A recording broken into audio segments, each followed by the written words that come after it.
نحمدہ و نصلی علی رسولہ الکریم اما بعد اعوذ باللہ من الشیطان الرجیم بسم اللہ الرحمن الرحیم۔ درود پاک۔ الصلاۃ والسلام علیک یا سیدی یا رسول اللہ، الصلاۃ والسلام علیک یا سیدی یا حبیب اللہ۔ جیسا کہ آپ کو پتہ ہے کہ سورۃ بقرہ آیت نمبر 152 کی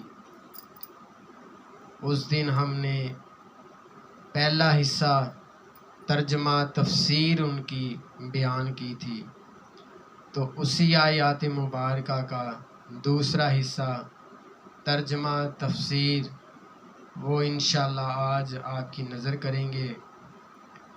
تو فاذکرونی کا اس دن بتایا تھا، بیان کیا تھا، اذکرکم، میں تمہیں یاد کروں گا۔ پہلے تو یہ ٹاپک تھا کہ تو مجھے یاد کر، پھر اللہ پاک کہتا ہے کہ میں تجھے یاد کروں گا۔ اذکرکم، میں تجھے یاد کروں گا۔ اللہ تعالیٰ اطاعت سے یاد کرنے والوں کو اپنی مغفرت کے ساتھ یاد کرتا ہے، شکر کے ساتھ یاد کرنے والوں کو اپنی نعمت کے ساتھ یاد کرتا ہے، یعنی کہ اپنی نعمت عطا کر دیتا ہے۔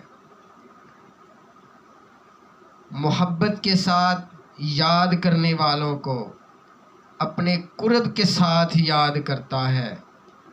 بخاری شریف کی حدیث پاک ہے، حضرت ابو ہریرہ رضی اللہ تعالی عنہ کی ذات پاک راوی ہیں، نبی کریم صلی اللہ علیہ وآلہ وسلم نے فرمایا، اللہ تعالیٰ ارشاد فرماتا ہے، میں اپنے بندے کے گمان کے نزدیک ہوتا ہوں۔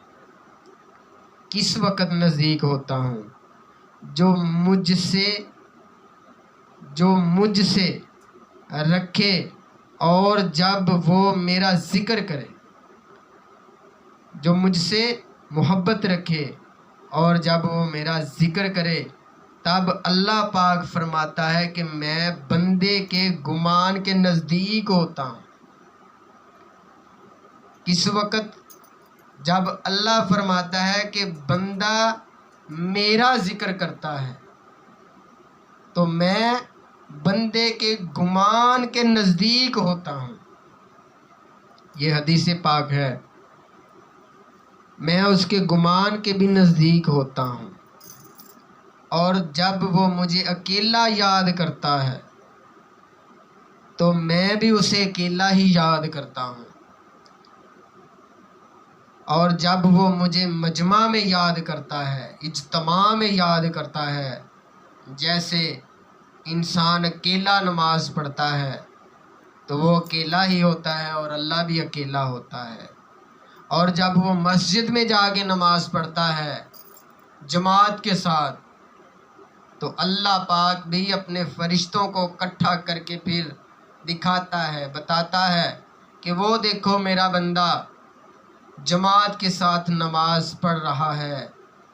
تو پھر اللہ فرشتوں میں بتا دیتا ہے کہ یہ میرا بندہ میری خاطر چل کے مسجد میں آیا ہے، نماز پڑھنے آیا ہے۔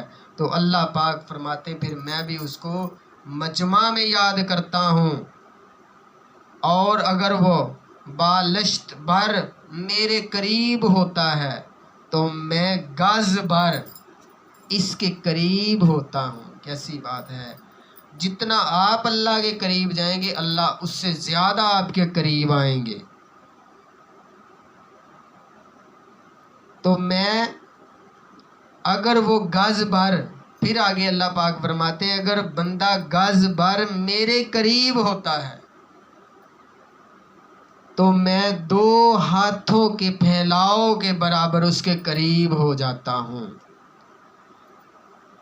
اور اگر وہ چل کر میری طرف آتا ہے، سبحان اللہ، کیسی بات ہے! اللہ فرما رہا ہے جب وہ چل کر میری طرف آتا ہے تو میں دوڑ کر اس کی طرف جاتا ہوں۔ اللہ فرما رہا ہے کہ بندہ جب چل کر میری طرف آتا ہے تو اللہ کہتا ہے میں دوڑ کر اس کی طرف جاتا ہوں۔ کیسی بات ہے! یعنی کہ جیسے اللہ کی شایان شان ہے، یا مراد یہ ہے کہ اللہ کی رحمت اس کی طرف زیادہ تیزی سے متوجہ ہوتی ہے۔ کیسی بات ہے! اور آگے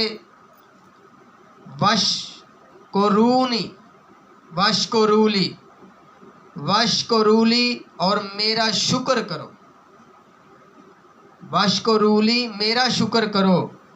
جب کفر کا لفظ شکر کے مقابلے میں آئے تو اس کا معنی ناشکری، اور جب اسلام یا ایمان کے مقابل ہو تو اس کا معنی بے ایمانی ہوتا ہے۔ یہاں آیات میں کفر سے مراد ناشکری ہے۔ شکر کی اب آپ کو تعریف بتاتے ہیں۔ تفسیر کے مطابق شکر کا مطلب ہے کہ کسی کے احسان و نعمت کی وجہ سے زبان، دل یا اعضاء کے ساتھ اس کی تعظیم کرنا، یہ شکر کی تعریف ہے۔ حضرت موسیٰ علیہ السلام نے عرض کی، یا اللہ میں تیرا شکر کیسے ادا کروں کہ میرا شکر کرنا بھی تو تیری ایک نعمت ہے۔ اللہ تعالیٰ نے ارشاد فرمایا، جب تو نے یہ جان لیا کہ ہر نعمت میری طرف سے ہے اور اس پر راضی رہا تو یہ شکر ادا کرنا ہے۔ کیسی بات ہے! اللہ پاک فرماتے ہیں جب تو نے یہ جان لیا کہ ہر نعمت میری طرف سے ہے تو سمجھ لے تیرا شکر ادا ہو گیا۔ شکر کے فضائل اور ناشکری کی مذمت، اب اس کی تفسیر قرآن و حدیث سے شکر کے کثیر فضائل بیان کیے گئے ہیں اور ناشکری کی مذمت کی گئی ہے۔ چنانچہ اللہ تعالیٰ ارشاد فرماتے ہیں، سورۃ ابراہیم نے اللہ تعالیٰ فرماتے ہیں، اگر تم میرا شکر ادا کرو گے تو میں تمہیں زیادہ عطا کروں گا، اور زیادہ عطا کروں گا، اور اگر تم ناشکری کرو گے تو میرا عذاب سخت ہے۔ حضرت انس رضی اللہ تعالیٰ عنہ کی ذات پاک راوی ہیں، حضور نبی کریم صلی اللہ علیہ وسلم نے ارشاد فرمایا، جب اللہ تعالیٰ اپنے بندے پر کوئی نعمت نازل فرماتا ہے اور وہ کہتا ہے الحمدللہ، تو یہ کلمہ اللہ تعالیٰ کے نزدیک ایسے نعمت دینے سے بہتر ہوتا ہے۔ اللہ بڑا راضی ہوتا ہے، بہت ہی راضی ہوتا ہے اللہ جب انسان کسی نعمت پہ اللہ کا شکر ادا کرتا ہے۔ اور آگے ایک حدیث پاک ہے، حضرت ابو ہریرہ رضی اللہ تعالیٰ عنہ کی ذات پاک راوی ہیں کہ حضور نبی کریم صلی اللہ علیہ وآلہ وسلم نے ارشاد فرمایا، اللہ تعالیٰ جب کسی قوم سے بھلائی کا ارادہ فرماتا ہے تو ان کی عمر دراز کرتا ہے اور انہیں شکر کا الہام فرماتا ہے۔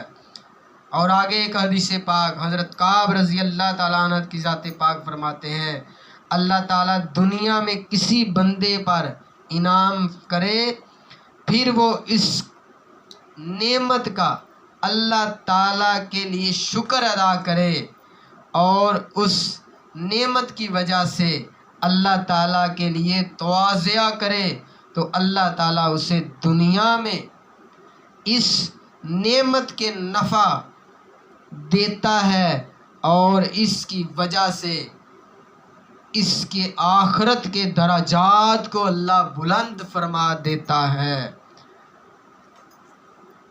اور اس نے شکر ادا نہ کیا اور اللہ تعالیٰ کے لیے اس نے تواضع نہ کی تو اللہ تعالیٰ دنیا میں اس نعمت کا نفع اس سے روک لیتا ہے اور اس کے لیے جہنم کا ایک طبق کھول دیتا ہے۔ پھر اگر اللہ تعالیٰ چاہے گا تو اسے آخرت میں عذاب دے گا، اس سے درگزر فرمائے گا۔ یہ تھے فَاذْكُرُونِی أَذْكُرْکُم وَاشْکُرُوا لِی کا ترجمہ اور اس کی تفسیر۔ تو انشاءاللہ اس طرح آئندہ بھی ہم چھوٹی چھوٹی ویڈیو آپ کی نظر کریں گے۔ اللہ میرا